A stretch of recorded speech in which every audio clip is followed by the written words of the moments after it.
Regardez, vous allez voir, c'est trop beau. J'ai des chaussettes hamburger. Est-ce que c'est pas trop beau? Va là-bas! Les chaussettes burger, la vie. Salut à tous, c'est Victor. Ça fait tellement longtemps que j'ai pas parlé à ma caméra. Mais là, prenez votre meilleur thé parce que les masques vont tomber.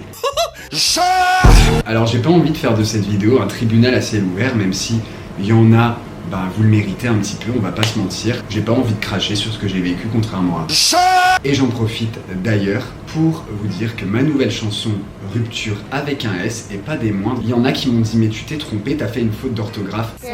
I don't care. J'avais juste envie de mettre un S parce qu'il y a plusieurs types de ruptures pour moi. I really don't give a fuck. Mais toujours est-il que vous pouvez streamer, s'il vous plaît, allez faire monter mes écoutes Spotify parce que je paye quand même une sortie sur les plateformes pour que personne écoute. Voilà, mais c'était sûr en fait! C'était sûr! Mettez pause à cette vidéo, allez écouter, j'attends.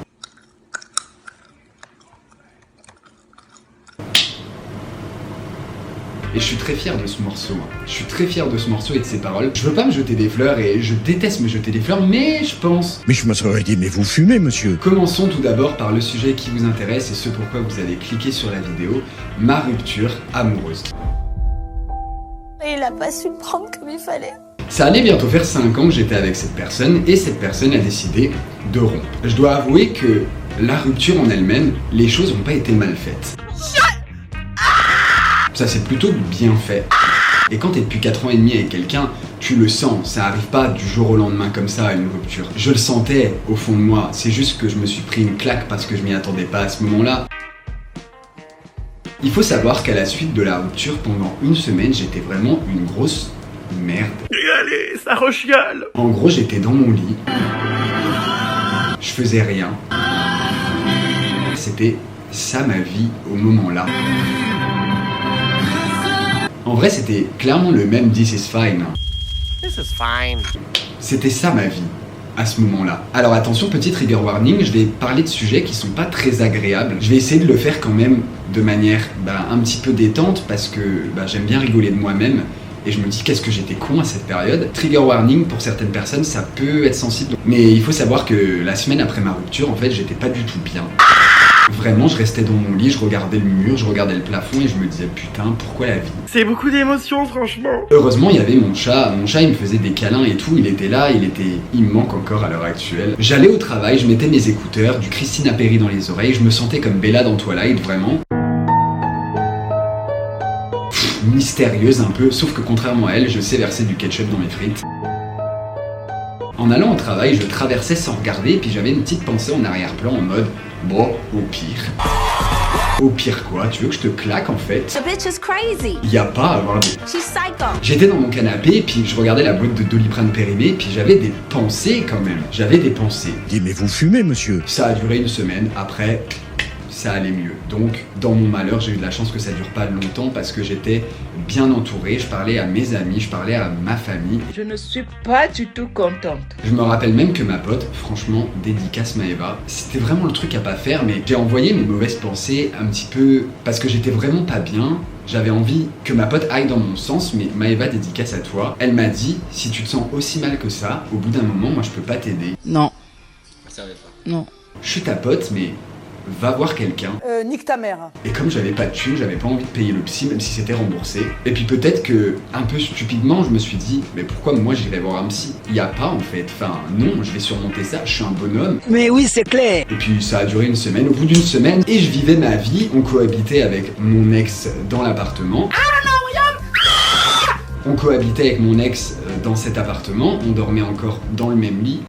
Vas-y, dors là, voilà. Certains vont probablement être choqués dans les commentaires. Mais c'est pas possible d'être aussi con.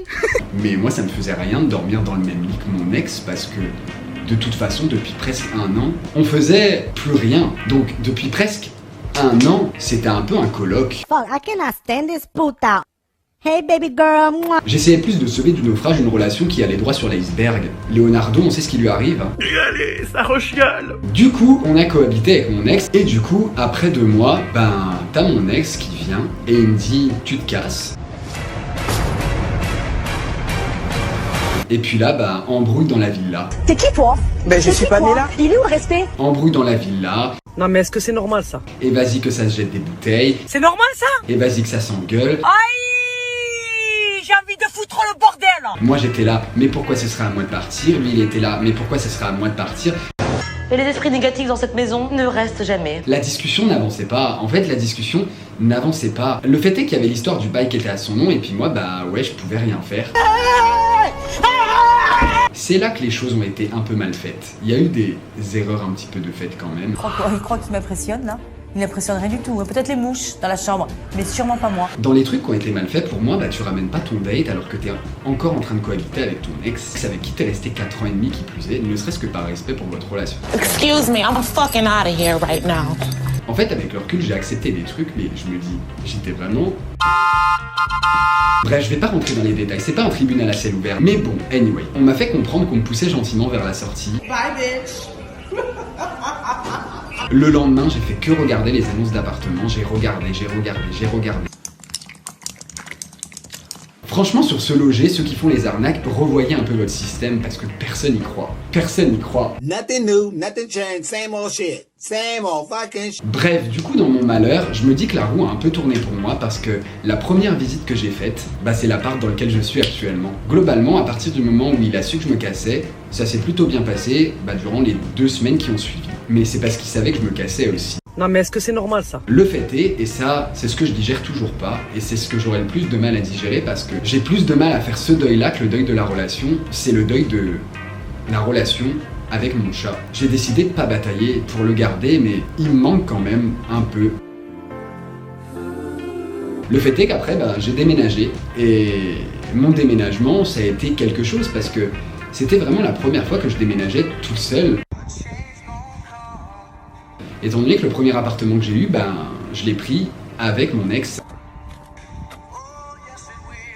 Avant, j'étais en chambre étudiante Crous, avec les toilettes sur le palier, les douches sur le palier, ça compte pas.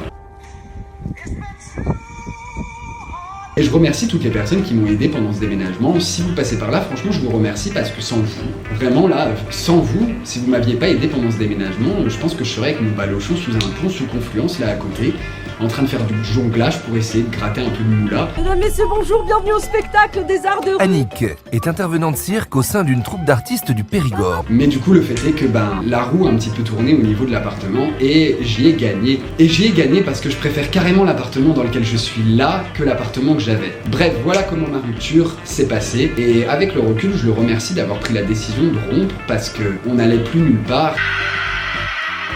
Le fait est que pendant ces 2 mois de rupture, de deuil de relation, j'étais de nouveau sur le marché. Donc on va passer tout de suite à la partie application de rencontre parce que moi c'était un truc que je connaissais absolument pas. Mais le fait est que les 2 applications que j'ai le plus utilisées, ça a été Grindr et Tinder. Est-ce que c'est vraiment nécessaire de parler de Grindr? Non. En fait, pour ceux qui connaissent pas cette application, c'est une application de rencontre gay. Et c'est vraiment le cirque. Moi j'étais là, mais il y a des gens, vous avez pas peur. Respectez-vous un peu. Il y a tous les désœuvrés là. Les bons à rien, mauvais à tout là. J'ai vu mon ancien voisin sur Grindr. Je vois un pélo à 1 mètre, je me dis à 1 mètre, il est pas dans mon appartement le boug. Et en fait, c'était mon voisin du dessous. J'en ai vu des vertes et des pas mûres, mais surtout des pas mûres. Alors franchement sur Grindr il y a tout. Je saurais même pas décrire cet écosystème, c'est vraiment un écosystème à part. Entre rebeu discret du 69 avec une bio un petit peu borderline et homophobe sur les bords, viril alpha, on n'est pas dans Jurassic Park. Toxique de ouf cette application, entre Michel 65 ans qui t'envoie son zizi non consenti, déjà apprenez à prendre des photos. Parce qu'on n'a pas envie de se recevoir le gros plan comme ça. Parce que c'est vraiment loin des codes de l'érotisme. Gênant. Franchement, faites des nudes, mais faites-les bien. Bref, entre les plans discrets, les plans voiture, les gens qui n'ont pas de photos de leur tête, Bref. Et puis Tinder, c'est pareil, il y a tout. Et puis j'ai surtout réalisé que sur les applications de rencontre, les gens pouvaient te faire croire n'importe quoi. Les gens, ils ont beau te dire « Ouais, je suis trop sur la même longueur d'onde que toi ». En fait, non, ils cherchent juste... C'est normal ça? Mais le fait est que j'ai quand même rencontré des gens sympas sur ces applis, mais c'est vraiment pas la majorité. C'est vraiment pas la majorité parce que entre les gens qui mettent 15 heures à répondre, mais comment tu veux créer une discussion avec quelqu'un qui met 15 heures à répondre? Et puis les gens cringe aussi. Alors oui, le sexe c'est génial, le sexe c'est vraiment génial, mais il y en a, vous rendez ça trop malsain. Non. J'ai quand même réalisé que les plans, c'était pas du tout mon truc. Franchement, je vous dis tout dans cette vidéo, mais j'ai réalisé que les plans, c'était pas mon truc. Je comprends pas le principe de Ken, bonjour, au revoir, on se connaît pas. Bye, bitch. Non, il y a aucun échange, aucune discussion, c'est bizarre. J'ai été traumatisé de pas mal de trucs. Mais je raconterai pas les détails ici parce que sinon, je vais être démonétisé. Déjà que c'est pas la folie, la moula niveau YouTube. Si en plus on me démonétise parce que je parle de... Non. Et on va parler maintenant des abonnés. Vous avez bien entendu, des abonnés. C'est incroyable, j'ai jamais entendu ça de ma vie. Il y en a, vous perdez vraiment pas de temps. Il faut savoir que 3 jours après ma rupture, j'ai commencé à recevoir des messages d'abonnés. Ouais, j'ai appris que t'étais célibataire, est-ce que ça te dit qu'on aille boire un verre et nanani et nanana. Je suis célibataire, oui, je suis de nouveau sur le marché des fruits et des légumes, mais je suis pas célibataire pour toi. Non, franchement, il y en a, vous avez faim. Je peux donner l'impression, moi, d'avoir faim des fois. Et puis je suis un gros mangeur, on va pas se mentir, mais... je suis pas célibataire pour toi. J'ai reçu des messages trop mignons, en vrai, d'abonnés sur... Grindr. Ça n'a aucun sens. Des abonnés sur Grindr qui m'ont reconnu et qui m'ont envoyé des messages trop cute en mode « Ah, ça fait un moment que je te suis. Attention, pas suivre dans la rue. Je t'ai déjà vu marcher à Lyon, j'ai pas osé venir te voir, mais en tout cas, j'adore ce que tu fais. C'est mignon. » C'est beaucoup d'émotions, franchement. Sur Grindr, c'est Grindr, quoi. Mais au moins, vous avez redonné un petit peu de cachet et d'aura à cette application parce que, on va pas se mentir, recevoir un message un petit peu cute, ça fait plaisir de temps en temps. Au milieu de Michel qui envoie sa tub. Ça fait vraiment plaisir. Donc voilà mes petites aventures avec les applications de rencontres. Bref, on passe maintenant à la dernière partie de cette vidéo, l'après. J'ai sorti ma chanson Rupture, ça m'a fait énormément de bien. Et finalement, dans ce malheur, il y aurait eu un truc de positif qui sera ressorti. C'est ce morceau-là. Ça aurait été finalement quelque chose de positif et de salvateur pour moi. Et j'espère que ça le sera pour vous, donc allez faire grimper mes écoutes Spotify s'il vous plaît, parce que je paye quand même des sorties sur les plateformes. Nique ta mère. Donc voilà, Rupture, ça a été vraiment quelque chose de bénéfique. Emménager dans un nouvel appartement, ça a été quelque chose qui fait mal au porte-monnaie, on va pas se mentir, mais qui a été finalement bénéfique pour moi. Pour moi, c'est le chat qui me manque le plus à l'heure actuelle et qui mettra le plus de temps à partir, je pense. J'ai besoin de me retrouver seule avec moi-même, et là, je commence à apprécier me retrouver seule avec moi-même, et ça fait du bien. Non. J'ai l'impression que je commence à être de plus en plus épanouie. Non. Beaucoup plus que je l'étais sur la fin de la relation et ça fait du bien. Voilà, j'avais envie de vous faire cette vidéo, j'ai été très honnête et très cash dans cette dernière. Pardonnez-moi si j'étais un petit peu fatigué, c'est simplement que j'ai eu une semaine un petit peu de fou là, où j'ai pas arrêté et je suis un petit peu fatigué, on va pas se mentir. D'où ma voix, on a l'impression que j'ai fumé 3 paquets, mais... Non mais est-ce que c'est normal ça? Et puis j'ai préféré faire cette vidéo un peu chill et posée, comme si je vous parlais au coin du feu avec un thé quoi. Allez streamer Rupture en masse, ça m'aidera beaucoup. Et à la prochaine pour une nouvelle reprise. Bye les petits potes.